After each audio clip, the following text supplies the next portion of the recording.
Good evening guys. Ayan. So walang kalawlam si Madam na tayo ay naghanda ng pang Valentine's natin sa kanya. Yun lang. Rose lang yung ating kayang ibigay. Ayan. So nakikita nyo naman guys. Binigyan niya kasi ako ng regalo. Gucci. Ayan, so ito yung regalo natin galing kay Madam. Belt bag. Ayan. Napakaganda.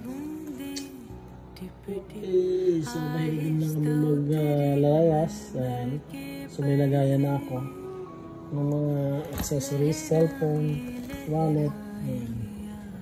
Thank you. Ayan. So hindi ko kaya siyang bigyan ng isang material na regalo dahil at saka hindi natin kaya yung kanyang gusto. Kaya ito lang yung guys yung ating mga kayang ibigay sa kanya. So ibibigay ko na sa kanya ngayong gabi. So bukas is Valentine's na. Kaya ito lang yung nakayangan ko, Madam. Pagpasensyahan mo na yung roses. Happy Valentine's sa iyo, Madam. Thank you sa lahat-lahat. Magmamahal. Ganun din sa iyong pamilya. Ganun sa pamilya ko. Thank you. Surprise namin to guys. Wala siyang kalambalan dito. Kaya, ready na? Go! So, bakit namin si Madam?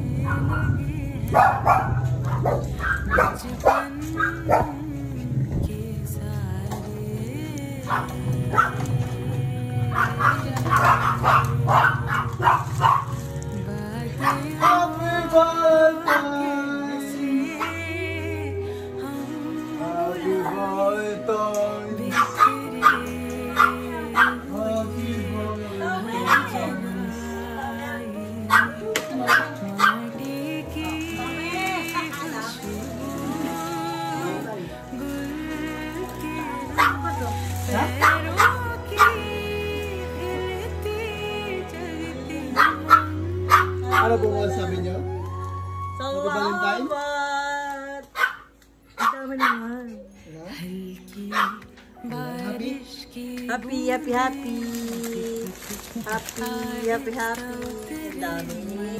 Ayos ba? Ano gusto mo ba?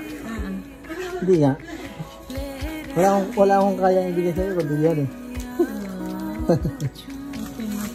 Wala akong kayang ibigay sa'yo materialis eh. May timba yan sa taas. Nakalagay yan sa timba. Nakatimba pala. Oo, kasi di ba't basa yan? No? Kaya nga. Oo. Kaya sa tulong ng ating mga butihing mga staff. Ay ito. Tumataya. Ito, hindi na makatayo siya. Maganda na ba? Pagka pala yung timba. Okay guys, thank you. Happy Valentine po sa inyong lahat. Thank you, Madam. Thank you.